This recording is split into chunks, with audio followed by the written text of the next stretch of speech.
चलिए sir start करते हैं आज की वीडियो में। आज हम पढ़ेंगे दो डिस्काउंट के बारे में। First one is trade discount and second one is cash discount. इनके बारे में जानेंगे। पहले बात करते हैं कि सर हमने दो वर्ड्स के बारे में बात कीजिए कि first word is discount. Discount क्या होता है? कोई भी चीज़ है आपको जितने रेट है उससे कम मूल्य पे मिलती है, जो हमें छूट मिलती है उसे क्या बोलते हैं हम? डिस्काउंट। अकाउंटेंसी में हम दो डिस्काउंट्स के बारे में पढ़ेंगे। First one is trade discount and second one is cash discount.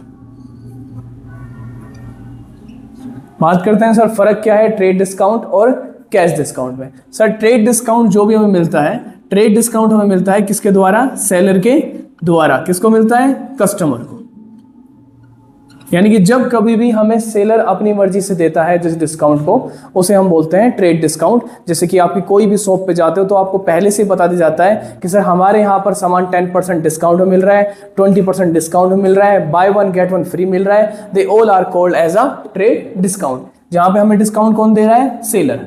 मिल किसको रहा है? कस्टमर को। और जब कभी भी हम बात करते हैं सर कैश डिस्काउंट की, तो कैश डिस्काउंट होता है सर जब कभी भी हमें स्पेशल कंडीशन में मिलता है, या फिर जब कभी भी हम गुड्स को कैश में परचेज करते हैं, जब हमें मिलता है उसे हम क्या बोलते हैं? Cash discount. एग्जाम्पल के लिए बात करें कि सर कोई भी हम बार्गेनिंग कर रहे हैं, जो बार्गेनिंग हमने कस्टमर ने कम करवाया है और price rather than trade discount के बाद, उसे भी हम क्या बोल सकते हैं? Cash discount. या फिर हमें स्पेशल कंडीशन में, जैसे कहीं आप जाते हो तो आपको मिलता है कि सर अगर आप 1000 रुपए की चीज खरीदते हो तो 100 रुपए की चीज आपको फ्री मिलेगी। ये भी क्या है? आपका कैश डिस्काउंट। ओके, ये स्पेशल कंडीशन में कि आपको फर्स्ट प्रायोरिटी पूरी करनी पड़ेगी कि आपको 1000 रुपए का सामान खरीदना पड़ेगा। या फिर कोई चीजें आती है कि आपको कि 1000 रुपए की एक मिलेगी, 1500 रुपए की 2 मिलेगी और 2000 रुपए की 3 मिलेगी। ये भी आप क्या कह सकते हो? उसको कैश डिस्काउंट। यानी कि क्वांटिटी बढ़ाने पे जो आपको डिस्काउंट मिलता है उसे भी हम क्या बोल सकते हैं? Cash discount. इसके अलावा कि स्पेशल कंडीशन में सेलर जो हमें गुड्स बेच रहा है वो हमें कह सकता है कि सर अगर आप जो पेमेंट है वो विद इन 15 डेज के अंदर कर देते हो तो मैं आपको 5% क्या दे दूंगा? कैश डिस्काउंट दे दूंगा। तो यहां पर जो डिस्काउंट की बात हो रही है वो भी क्या बात हो रही है सर? कंडीशन के साथ है कि अगर आप पेमेंट हमें 15 डेज के अंदर कर दोगे तो ही आपको क्या मिलेगा? कैश डिस्काउंट मिलेगा। इन तीनों कंडीशन में हमारा क्या आ रहा है? कंडीशन आ रही है। तो कंडीशनल जो हमें डिस्काउंट मिलता है उसे हम क्या बोल सकते हैं? कैश डिस्काउंट बोल सकते हैं। अब अगर बात करें as compared to general entry, तो जनरल एंट्री में याद रखना सर जब कभी भी आप ट्रेड डिस्काउंट की एंट्री करोगे तो जो आपका ट्रेड डिस्काउंट है वो आपके अमाउंट से डिडक्ट हो जाएगा। क्या हो जाएगा? डिडक्ट हो जाएगा, अमाउंट से कम हो जाएगा। बट कभी भी हम उसकी कोई जनरल एंट्री पास नहीं करेंगे। जनरल एंट्री पास उसकी कभी भी नहीं होगी। जैसे सर आप कभी भी देखते हो फ्लिपकार्ट पे, अमेजोन पे, किसी भी साइट्स के अंदर जो आपको मिलता है पहले से ही सेलर आपको गिवन करता है कि सर हमारे दिवाली के टाइम पे जो 50,000 का मोबाइल है वो 40,000 का मिल रहा है। तो सर एक चीज और, वो 40,000 का जो मोबाइल मिल रहा है वो सबको एक ही प्राइस में मिल रहा है, किसी के लिए कोई कंडीशन नहीं है। वो सेलर ने ही हमें प्रोवाइड करवाया है कम रेट पे, तो उसे भी हम क्या बोल सकते हैं? Trade discount. तो वो जो मोबाइल फोन 50,000 का मोबाइल फोन जो अब हमें सोल्ड हो रहा है 40,000 में, जो 10,000 रुपए कम हुए हैं, ये कौन सा बोलेंगे इसको? Trade discount. Okay, first thing ये हर किसी के लिए कितने का मिलेगा? 40,000 का। इसके ऊपर कोई कंडीशन नहीं है, सेलर ने ही प्रोवाइड करवाया है, तो इसे क्या बोलेंगे? Trade discount. तो जब कभी हम एंट्री पास करेंगे तो 50,000 की ना लिख के हम कितने लिखेंगे? 40,000 का। उस चीज का मूल्य हम कितना मानेंगे? 40,000। उसकी कोई जनरल एंट्री पास नहीं करेंगे, लेकिन अमाउंट क्या कर देंगे? लेस कर देंगे। इसी को मैं इस कंडीशन में बोल सकता था कि सर 50,000 की चीज पे हमें डिस्काउंट मिल रहा है 20%। कितना डिस्काउंट मिल रहा है? 20% डिस्काउंट मिल रहा है बाय द सेलर, सेलर के द्वारा।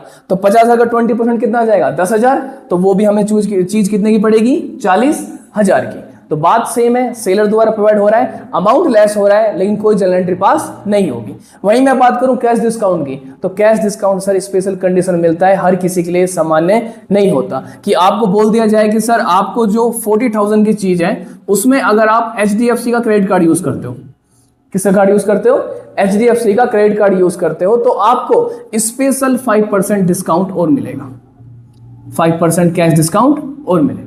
तो सर आपको जो आपका सामान 40,000 का है उसमें कितना डिस्काउंट मिल जाएगा? वो 5%। 5% बोले तो कितना हो जाएगा? ये 40,000 का 5%, 2,000 रुपए, कितना जाएगा 2,000 रुपए। तो आपको 40,000 का कितना डिस्काउंट और मिल जाएगा, 2,000 और डिस्काउंट मिल जाएगा। तो आपको कितने का पड़ेगा, 38,000 का। तो अब यहां पर जो 5% कैश डिस्काउंट की बात हुई है, यानी कि जो हमें और एडिशनल डिस्काउंट मिला है 2,000 रुपए का, वो हमारे लिए क्या कहलाएगा, कैश डिस्काउंट। क्योंकि सर स्पेशल कंडीशन है, केवल जिनके पास क्या है, HDFC का कार्ड है, उन्हीं के लिए क्या मिल रहा है, ये डिस्काउंट मिल रहा है। तो स्पेशल कंडीशन डिस्काउंट मिल रहा है, आपको एक्स्ट्रा डिस्काउंट मिला है, इसकी जनरल एंट्री पास होगी। अब बात करते हैं सर जनरल एंट्री किस तरीके से पास होगी। तो फर्स्ट कंडीशन अगर मैं इन एंट्रीज को देखता हूं, तो कोई भी गुड्स मैं परचेज करूंगा, सपोज दैट हमने कोई भी गुड्स खरीदा है या एसेट्स खरीदा है, तो गुड्स खरीदने में आपकी एंट्री क्या होती है, परचेज अकाउंट, डेबिट। अगर उधार नगद खरीदा है तो क्या हो जाएगा, टू कैश अकाउंट। अगर कोई अमाउंट है आपके पास, वही जो एग्जांपल लिया हमने 50,000 का, उस पर कितना डिस्काउंट मिल रहे हैं, 20% ट्रेड डिस्काउंट। कितने का पड़ेगा आपको वो सामान, 40,000 का। तो अमाउंट आपका डेबिट हो गया, लेकिन एंट्री वही पास होगी, डिस्काउंट की कोई एंट्री पास नहीं होगी। कितना का आ जाएगा, 40,000 का। ठीक है, अगर मैं इसी एंट्री को यहां पर करूं तो सर वही बात, सबसे पहले डेबिट होगा ट्रेड डिस्काउंट। तो पहले 50,000 की चीज थी, ट्रेड डिस्काउंट कितना मिला हमें, 20%। अमाउंट कितने का बचा, 40,000। अब 40,000 में हमें डिस्काउंट मिल रहा है 5% कैश डिस्काउंट। तो कितने का पड़ेगा हमें, 38,000 का। इन कितना अमाउंट बच गया हमारा, 2,000 रुपए और बच गए। अब जो कैश डिस्काउंट की एंट्री है, इसकी भी साथ में एंट्री भी पास होगी। अब एंट्री पास करें तो उसी तरीके से गुड्स परचेज करें तो क्या होगा, परचेज अकाउंट। हमारे पास से क्या जा रहा है, कैश, तो टू कैश अकाउंट। यहां तक एंट्री सेम है उसी की तरह, लेकिन साथ में आ जाएगा sir to discount received, discount received. अगर मैं बात करूं सर मैं सामान खरीद रहा हूं तो मुझे डिस्काउंट मिलेगा, अगर मैं सामान बेच रहा हूं तो मुझे डिस्काउंट देना पड़ेगा, which is called discount allowed. Discount receive मेरी तरह से एक तरह से इनकम है, और इनकम को किसका रूल में आता है, नॉमिनल अकाउंट, कि all income and gains are credited. तो यहां पर जो मेरी इनकम, इसलिए मैंने क्या करा है, इसको क्रेडिट। सामान मेरा कितने का रहेगा, 40,000 का ही रहेगा, क्योंकि मार्केट में ये फोन कितने का अवेलेबल है, 40,000 का। बट इन स्पेशल केसेस मेरे पास कैश गया कितना है, 38,000। मेरे को डिस्काउंट कितना मिल गया, तो अभी तक हमने यही बात करी सर कि ट्रेड डिस्काउंट हमने क्या करा, अमाउंट लेस करा, लेकिन कोई जनरल एंट्री पास नहीं करी, क्योंकि ये 40,000 का सामान हर किसी को कितने का मिल रहा है, 40,000 का ही मिल रहा है। लेकिन सर ये 38,000 का मुझे ही मिला है, क्योंकि मैंने क्या यूज करा है, HDFC कार्ड का यूज किया है। So that is the main difference between trade discount और कैश डिस्काउंट। अगर इसकी कोई और जनरल एंट्री पास करें, कई बार हम इसको कर सकते हैं सर कि हमें क्वेश्चन में अगर ट्रेड डिस्काउंट के बारे में बोल रखा है तो ठीक है, अदरवाइज कैश ट्रेड डिस्काउंट जो है ना सर, ट्रेड डिस्काउंट के बारे में आपको क्वेश्चन में कुछ भी नहीं बोल रखा। जैसे कि आपको सर क्वेश्चन है, purchase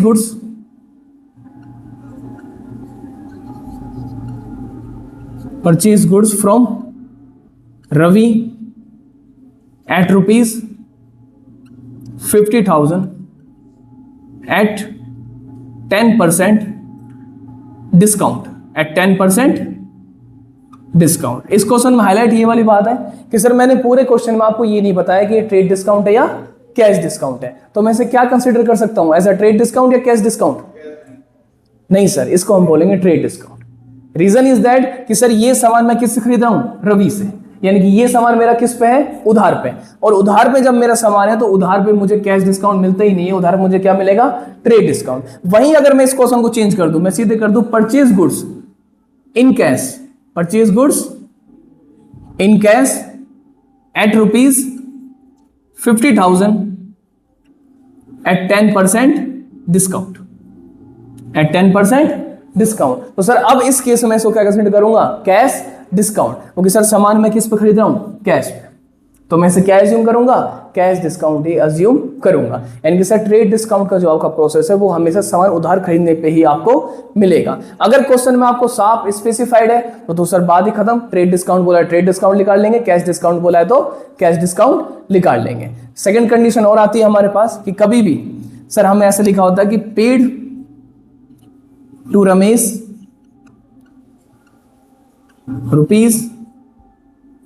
₹50,000 to settle his account